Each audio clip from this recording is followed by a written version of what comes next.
Mark. Yeah, I'm still me. The purpose of this, I will get into. I'm going to do a little bit of background about why I'm doing this and who I am and my experiences and all of that. But I do want to put up front first that tonight is an introduction. So we're not getting into the heavy-duty nitty-gritty, although we'll see, because we're about to surrender it all anyway and see what happens. Cool. So we're going to do a little prayer, something from A Course in Miracles.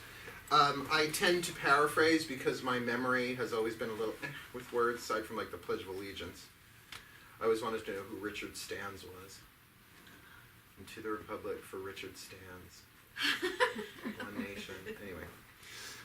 So, you need not be terribly deep or grounded or centered for any of this. It is, if anything, a surrendering prayer. And I'm going to do it in the singular. I usually do this in the plural, but tonight we're going to do it in the singular.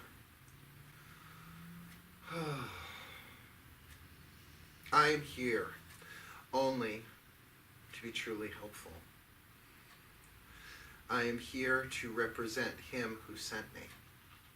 I don't have to worry about what to say or what to do because he who sent me is directing me. I am content to go wherever he wishes, knowing that I do not go there alone. And I will be healed as I am taught how to heal. There we go. What that prayer does is really surrenders all agendas.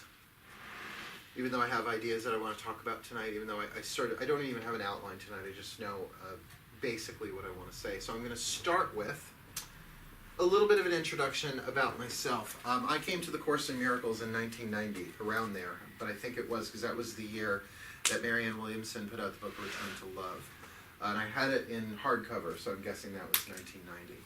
And I read it, I ate it. It was really good. It was one of those books that the more I read it, the better I felt, even when she discussed things that were tricky or painful to read.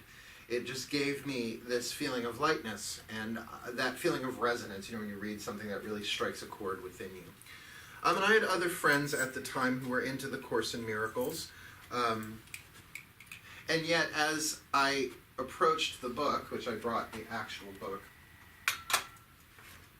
the big blue book, I tried reading it, and I went, ow! All right, put it down. A month or two would go by, pick it up, I go, ow, that's really hard to read. It's really hard to read at first. So I kept putting it down. I tried to do the workbook. It actually, the actual course is a text, a workbook for students and a manual for teachers. This is the third edition that also has the clarification of terms, the psychotherapy pamphlet, and Song of Prayer in it. Usually you had to get all of these separately. Now they publish them all in one, which is very helpful. But then one of my students here, by the name of Marge, suggested that I read a book called Disappearance of the Universe by Gary Renard. And I did. I trusted her. She had thrown a couple of books my way. I said, all right, Course in Miracles stuff, I'll try and give this another shot. Meanwhile, I had been listening to Marianne Williamson audio lectures on cassette. That's how long ago this was. I remember when we originally got in this room, and I was painting it, not this color, this is the second color we've had since. And I had a little boom box, that's again how long ago this was, and I was listening to lectures from Marianne Williamson while I was doing it. But I read Disappearance of the Universe, and the truths in it, at least the ones I was ready to hear at the time, really struck me. And I was able to make my way through the entire workbook in about a year and a month. The workbook is 365 lessons. So you literally do one a day for a year, though rarely do people exactly do one a day every day for a year. Those who do, well, God bless them. Wasn't at that place. Shit would happen. So my original belief in what a miracle was incredibly flawed.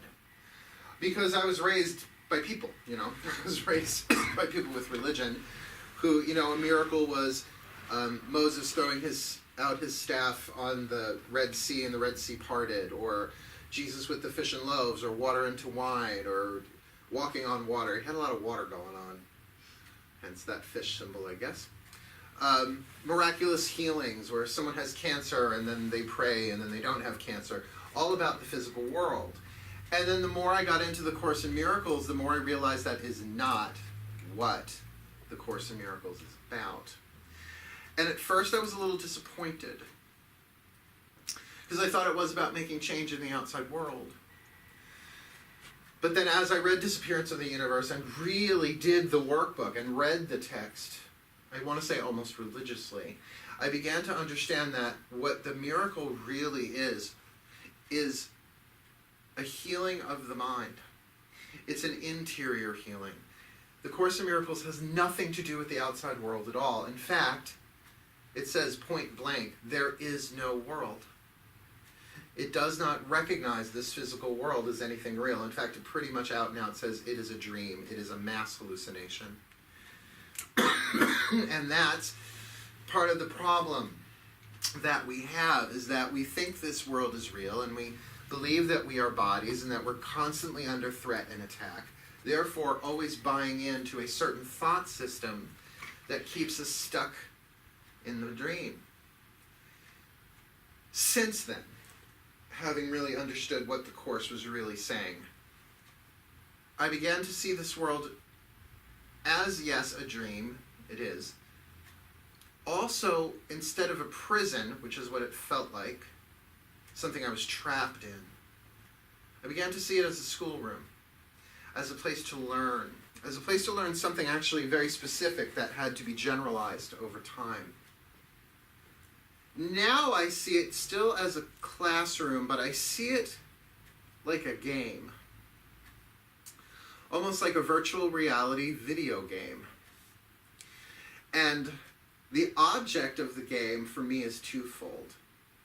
Number one, to attain inner peace. To be at peace inside of myself no matter what is going on in the outside world. That's a daily. That is a daily challenge. That is a daily part of the game. Like, what's the point of playing a game if there's not a challenge, right? So the object of the game, day to day, is to attain inner peace regardless of what's going on around you, and that's what a miracle actually is. And we'll talk about that, I'm sure, many times tonight and throughout the series. The larger objective of the game, however, is to eventually awaken